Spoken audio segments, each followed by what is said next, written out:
Hello, नमस्ते और मेरा नाम है ममता शर्मा। एक बार फिर मैं आपके सामने एक सच्ची घटना लेके आई हूँ, जिस घटना ने पूरे सोशल मीडिया पे उनके जस्टिस के लिए एक मुहिम छेड़ दी थी, जिसके बाद ये पूरा मामला इतना हाईलाइट हुआ कि सोशल मीडिया की वजह से आम लोगों के बीच में ये मामला आया। पुलिस को थोड़ा सख्त होना पड़ा और पूरे कोलकाता में क्योंकि ये कोलकाता की कहानी है, पूरे कोलकाता में सनसनी फैली कि एक इतने जो है पैसे वालों के घर इतनी बड़ी जो है घटना घट सकती है। इतना मतलब बड़ा अंजाम किसी चीज़ को दिया जा सकता है। क्या कोई चीज़ इतनी भी एक दूसरे के ऊपर हावी हो सकती है कि क्या कोई लड़की उस चीज़ के चलते सुसाइड कर सकती है, अपने घर वालों को भूल सकती है। तो पूरा मामला है कोलकाता का। कोलकाता में ये पूरी स्टोरी आपको मैं बता दूँ, रशिका जैन जो कि मामला ये बहुत हाईलाइट हुआ था पूरे सोशल मीडिया पे, क्योंकि ये मुहिम छिड़ी थी, जैसे कि मैंने आपको बताया कि जस्टिस फॉर रसिका के उस पे पूरे सोशल मीडिया पे उन friends and family and relative जो भी थे, उनका ये मानना था, उनका ये जानना था कि आखिर ये पूरा मामला कैसे हुआ। क्या उस लड़की ने अपने से आत्महत्या की?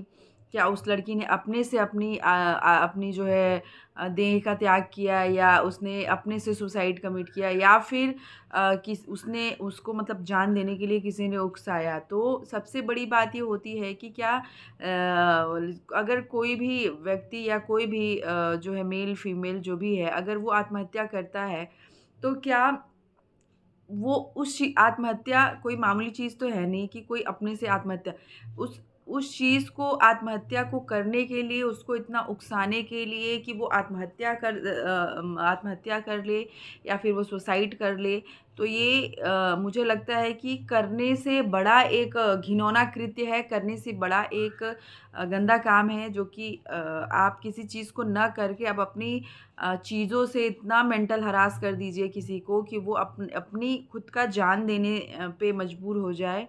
ये कहानी है कोलकाता के एक बड़े बिज़नेसमैन हैं रसिका जैन, उनकी बेटी जिनका नाम है रसिका जैन, उनकी ये स्टोरी है। आपको ये स्टोरी सुनने के बाद आप खुद बताइएगा कमेंट्स में कि क्या ये करना सही है?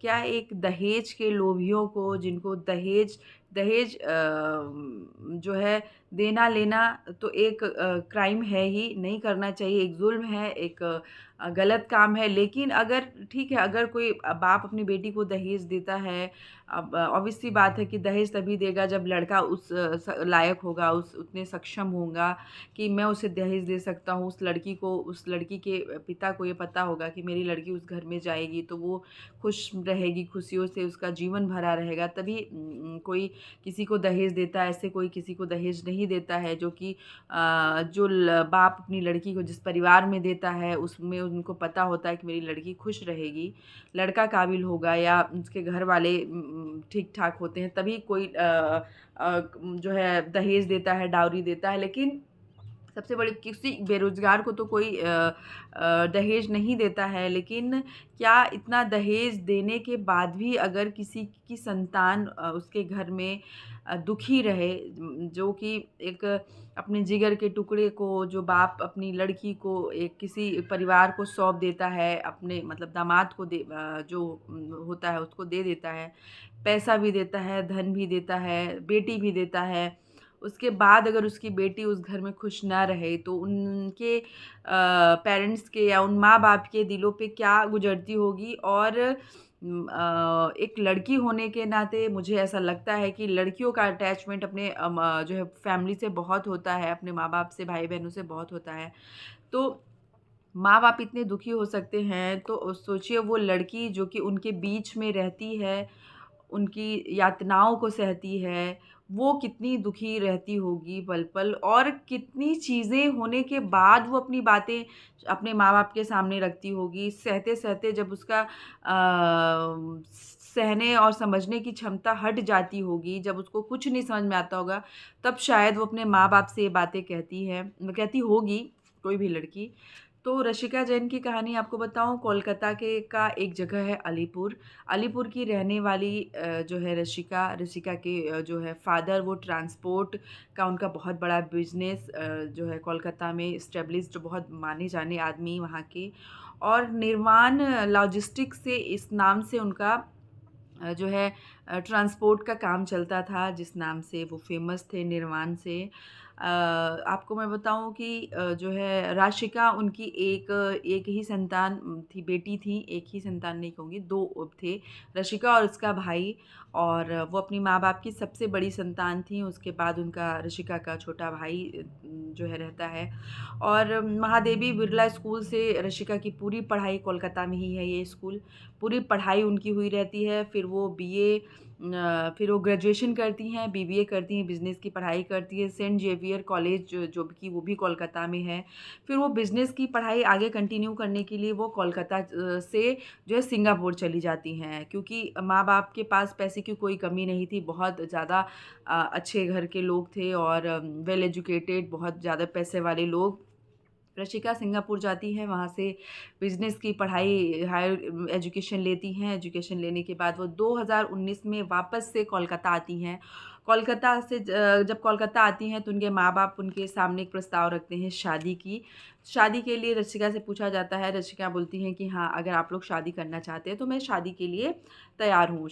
उनकी शादी देखी जाती है, उनकी शादी एक मुंबई के बहुत बड़े बिज़नेसमैन, जिनका बहुत सारे उनके रिज़ॉर्ट होते हैं और सीमेंट जो है जहाँ पे सीमेंट की कंपनी होती है, वो उनके होलसेल मालिक होते हैं, उनके घर में उनकी शादी तय होती है।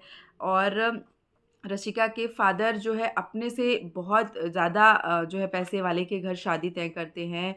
कुशल अग्रवाल लड़के का नाम होता है, और कुशल अग्रवाल की शादी रसिका से तय होती है। और दोनों की शादी 9 फरवरी 2019 में जो है कर दी जाती है। 9 फरवरी 2019 में इनकी शादी होती है। कुशल अग्रवाल के पिता का कहना था कि हम दहेज नहीं लेंगे, लेकिन दहेज के नाम पे उनके बहुत सारे शर्तें थी। तो शर्त नंबर 1 थी कि शादी उम्मेद भवन, जो कि जयपुर में है, और वहाँ पे अगर आपको पता होगा तो बहुत बड़े-बड़े सेलिब्रिटीज़ वहाँ से शादी करते हैं, जो डेस्टिनेशन वेडिंग्स होती है वो वहाँ से शादी करते हैं, क्योंकि वो बहुत ही खूबसूरत एक जगह है और बहुत महँगा भी है। उम्मीद भवन पैलेस से रशिका के जो होने वाले ससुर जी थे, यानी कि कुशल अग्रवाल के जो फादर थे, वो कहते हैं कि जोधपुर से शादी होगी उम्मेद भवन से, और संगीत नाइट जो है आईटीसी वेलकम होटल जोधपुर में है, वो भी बहुत बड़ा होटल है, वहाँ से शादी होगी और वहाँ से संगीत नाइट होगी। और सफारी सफारी खिमसार एक जगह है वहाँ पे, एक जो है सैंडलर में, वहाँ पे एक रिज़ॉर्ट है, वहाँ से जो है कुछ एक फ़ंक्शन होना था, जो कि अम, उसके बाद महेंद्र नगर फोर्ट से जो है जोधपुर में, वहाँ से कुछ फ़ंक्शन होने थे। तो यानी कि कुल मिला के 3-4 फ़ंक्शंस किए गए, और 3-4 फ़ंक्शन की जो है प्लेस जो रखा गया वो बहुत ही ज़्यादा कॉस्टली रखा गया, कि जहाँ से यहाँ से चीज़ें होंगी। उनके मतलब लड़के का जो पिता था, यानी कुशल अग्रवाल के जो पिता थे, उनका कहना था कि यहाँ से चीज़ें होंगी। ये सारे प्रोग्राम होते हैं, उसके बाद कुशल के जो है पिता जो है दहेज की डिमांड करते हैं, और दहेज की डिमांड कोई छोटी-मोटी डिमांड नहीं होती है, वो पूरे 7 करोड़ रुपए का डिमांड करते हैं। लेकिन लड़की का जो रशिका के फादर थे, उनको लगता है कि चलिए कोई बात नहीं, मेरे पास पैसा है, मेरी इकलौती लड़की है, और मेरी लड़की उस घर में जाके खुश रहेगी, इतने बड़े पैसे वाले के घर में शादी कर रहा हूँ, तो कोई बात नहीं है, मैं पैसे दे दूँगा, यानी डावरी दे दूँगा, दहेज दे दूँगा। वो दहेज भी दे देते हैं, और 2019 में 8 नवंबर को उनकी रोका सेरेमनी होती है, और 14 दिसंबर को जो है उनका एक और रिंग सेरेमनी होती है, और 19 फरवरी को, जैसे कि मैंने बताया, कि शादी होती है। तो कुशल अग्रवाल के फ़ादर का कहना था कि मुझे ये जो 7 करोड़ रुपए हैं, वो आप इंस्टॉलमेंट में मुझे दे दीजिए।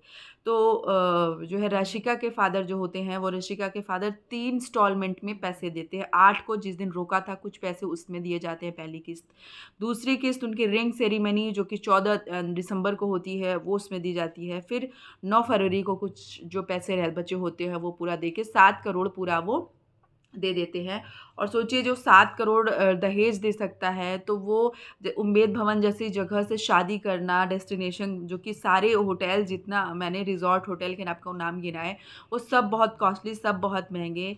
और सारे गिफ्ट्स बेटी को देना, दामाद को देना, उनके फ्रेंड्स एंड फैमिली को देना, उनके रिलेटिव्स को देना, कुल मिला के ये 10-12 करोड़ की शादी करते हैं उनके फ़ादर और रशिका के। और बहुत खुशी-खुशी अपनी बिटिया को वो विदा कर देते हैं। और उनकी बेटी जाती है जो है 9 फरवरी को, और 9 फरवरी को उनकी शादी होती है, 10 को वो उनकी विदाई हो जाती है। और ठीक अभी साल भर भी नहीं हुए थे कि 5 जनवरी 2020 को रशिका अपने घर आती हैं। और घर आने के बाद वो अपने मम्मी-पापा से कहती हैं कि मैं अब उस घर में नहीं जाऊँगी। तो माँ-बाप बहुत दुखी होते हो और पूछते हैं कि नहीं, क्या ऐसी बात है कि तुम उस घर में नहीं जाना चाह रही हो, या क्या ऐसी प्रॉब्लम है? कि क्या ऐसी प्रॉब्लम है, उनसे ये पूछा जाता है, तो वो बताती हैं कि मेरे साथ वो लोग बहुत मार-पीट करते हैं, और कुशल जो है ड्रग्स लेता है और शराब पीता है। जब शराब पी के आता है तो वो बहुत मुझे मारता है। मेरे जस्ट शादी के बाद जो है उसने मुझे इतनी तेज़ मारा कि 3 दिन तक मुझे दिखाई नहीं दे रहा था। फिर उसने एक आई सर्जन का नाम भी बताया रशिका ने, कि आप वहाँ पे पूछ सकते हैं। जब मैं वहाँ गई तो 3 दिन मुझे दिखना मतलब दिखाई ही नहीं दे रहा था। ट्रीटमेंट होने के बाद तीसरे दिन मुझे दिखाई दिया। उसने इतना तेज़ मुझे आँख के पास मारा हुआ था। तो इतना पूरा मामला होता है जब, तो उसके माँ-बाप बहुत दुखी होते हैं रशिका के। और आपस में दोनों परिवार में बातें चलने लगती हैं कि क्या ऐसी बात हो गई कि इतनी बड़ी चीज़ें हो रही हैं। और ऑब्वियस सी बात है, हर माँ-बाप बोलेंगे कि आपने जो माँगा हमने सब दिया, मेरी बेटी भी बहुत पढ़ी-लिखी है, सुंदर है। तो फिर इतनी प्रॉब्लम मतलब इतनी ज़्यादा चीज़ें, सिर्फ़ साल भर भी नहीं हुआ कि इतनी ज़्यादा चीज़ें कैसे क्रिएट होने लगीं।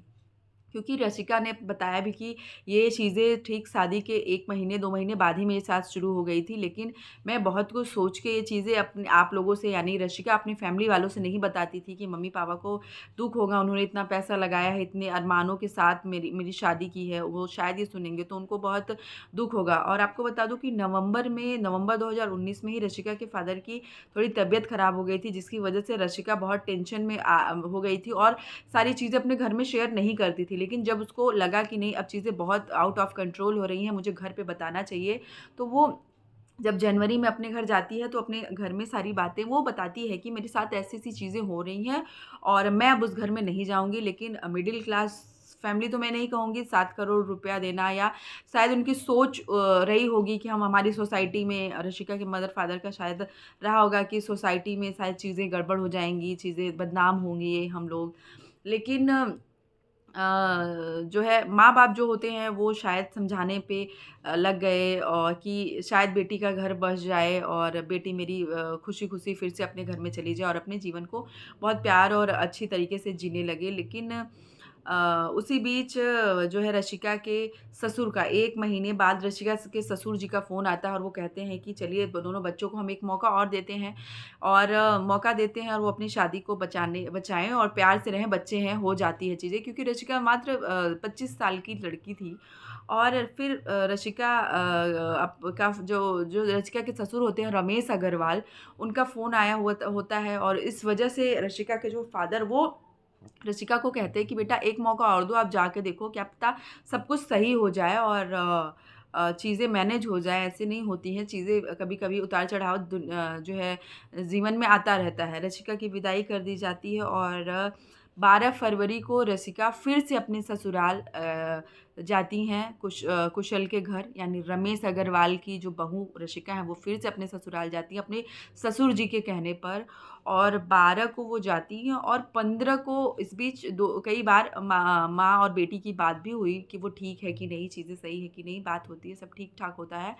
15 फरवरी को रशिका का फ़ोन आता है, लेकिन रशिका का फ़ोन शायद उनकी माँ और उनके पापा जी उठा नहीं पाते हैं, और फ़ोन आता है उसके बाद रशिका का एक मैसेज आता है रशिका के फ़ादर के फ़ोन पे। वो पूरा मैसेज क्या होता है मैं आपको बता देती हूँ। रशिका ने मैसेज में लिखा कि मैंने यहाँ रहने की कोशिश की है, मैंने यहाँ रहने की कोशिश की, लेकिन बेहतर यही है कि मैं मर जाऊँ, मिस यू पापा, आप मुझे याद मत करना।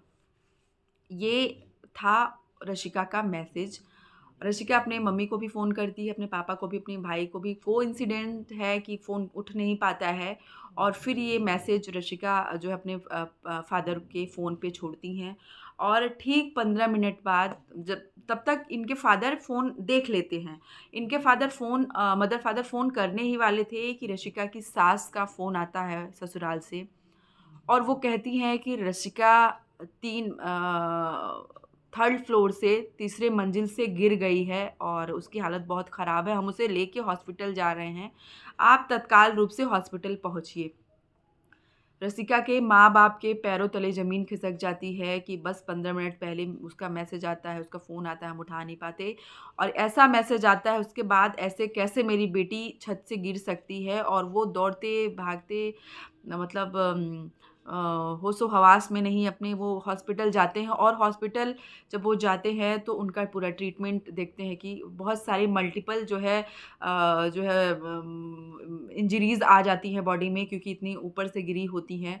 और उसके बाद पूरी ट्रीटमेंट की जाती है, पूरी रात ट्रीटमेंट पे उनको रखा जाता है, लेकिन सुबह होते ही रचिका की डेथ हो जाती है, रशिका मर जाती है। डॉक्टर्स बताते हैं कि बहुत सारे फ्रैक्चर्स हो गए थे शरीर में, जो कि ब्लड बहुत निकल गया था, उसकी वजह से हम रशिका को बचा नहीं पाते हैं। रशिका की मौत 17 को, उनका मतलब 15 को एडमिट की जाती हैं, 16 को मतलब वो ख़त्म हो जाती हैं देर रात। 17 को जो है उनका अंतिम संस्कार किया जाता है और 17 को ही अंतिम संस्कार करने के बाद रशिका के जो फ़ादर हैं और रशिका के मदर, वो सब जाते हैं जो है पुलिस स्टेशन और ये दर्ज कराते हैं, केस दर्ज कराते हैं कि मेरी लड़की का ऐसा-ऐसा मैसेज आता है और कुछ दिनों पहले मेरी लड़की आई थी, वो वहाँ जाने का नाम नहीं ले रही थी। लेकिन इनके ससुर जी के कहने से हम लोगों ने सोचा कि बच्चों में बात सॉर्ट आउट हो जाएगी। हम उसे भेज देते हैं और ठीक 3 दिन बाद रसिका के साथ ऐसी घटना घट जाती है और ठीक 15 मिनट पहले, मरने के ठीक मतलब जो ये घटना घटती है उसके ठीक 15 मिनट पहले रशिका का मैसेज आया रहता है, जिसमें रशिका ये बातें कहती है कि मैं यहाँ रहने की कोशिश कर रही हूँ, बेहतर करने की कोशिश कर रही हूँ, लेकिन कुछ सही नहीं हो रहा है, इससे अच्छा कि मैं मर जाऊँ पापा, और प्लीज़ आप मुझे याद मत करिएगा, आप मुझे मिस मत करिएगा। ये बातें वो लिखती है और ठीक 15 मिनट बाद उनकी सास का फ़ोन आता है और ऐसी-ऐसी घटना को वो बताती हैं कि ऐसी चीज़ें मेरी बेटी के साथ हो गई। तो क्या मौत के लिए उकसाना क्या एक जो है पाप नहीं है? क्या एक दहेज फिर क्योंकि दहेज की डिमांड करना, और आपको पता होना चाहिए कि मौत के लिए उकसाने के लिए 5 से 10 साल की सज़ा होती है, लेकिन आज तक शायद हमारे यहाँ किसी को 10 साल की सज़ा जो है हुई नहीं है कि प्रॉपर वो 10 साल की सज़ा काटा हो। और कोलकाता पुलिस का इतना मिसबिहेव था इसमें कि उन्होंने सही तरीके से कोई जाँच ही नहीं की। ऐसा मैं नहीं कह रही हूँ, ऐसे उनके फ़ादर का कहना था, जो कि उन्होंने सोशल मीडिया पे बहुत सारे न्यूज़ चैनल्स पे उन्होंने कहा था कि कोलकाता पुलिस ठीक से इन्वेस्टिगेशन नहीं कर रही है मेरी बेटी के मरने के लिए। और बहुत सारे मीडिया मेंबर्स जब वहाँ पे जो है रमेश अग्रवाल जो हैं, जो कुशल के फ़ादर थे, उनसे संपर्क करती है, तो वो बताते हैं, जब पुलिस उनके घर जाती है, आपको बता दूँ, तो उनके घर में ना उनकी माँ मिलती है, ना उनका रचिका का पति मिलता है, ना रचिका के ससुर मिलते हैं, ना रचिका की सास मिलती है, यानी तीनों में से कोई नहीं मिलता है। और दाह संस्कार करने के बाद ऐसे कोई कैसे कहीं से जा सकता है भई? अगर आपने कुछ किया नहीं तो आप शोक का माहौल रहता है, हर चीज़ें रहती हैं, लेकिन यही है कि क्या दहेज के लिए उकसाना ये अच्छी बात है? क्या इतने बड़े पैसे होने के बाद भी आप इतने दहेज के लोभी हैं कि आप किसी को इतना प्रवोक कर दिए कि कोई गलत कदम उठाने पे मजबूर हो गया। और जब कुछ मीडिया मेंबर्स ने बात की तो पता चला पुरोलिया में, उनके ससुर ने कहा कि हम तो यहाँ हैं नहीं, हम पुरोलिया में हैं, जो कि ये बात पुलिस वालों को पता होनी चाहिए, ना कि मीडिया वालों को। लेकिन मीडिया से ये बात सामने आई कि ये जो है कि पुरोला में वो पुरोलिया कोई एक जगह है, वहाँ पे वो जो हैं, और उनका कहना था कि हम तो वहाँ हैं भी नहीं और हमारा इस चीज़ से कोई लेना-देना नहीं है, वो छत से गिर गई थी।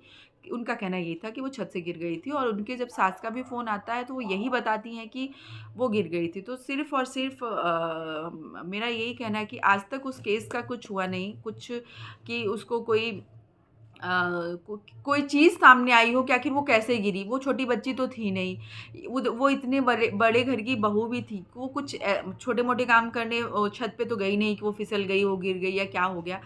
अब वो क्या हो गया या तो उसके उनके घरवाले जानते होंगे दोनों पक्ष, शायद उनके माँ-बाप भी नहीं जानते होंगे। अगर जानते होते तो इतनी बड़ी चीज़ें शायद ना घटती। और जब इतनी चीज़ें घट जाएँ तो माँ-बाप को बहुत ज़्यादा समझौते में नहीं पड़ना चाहिए।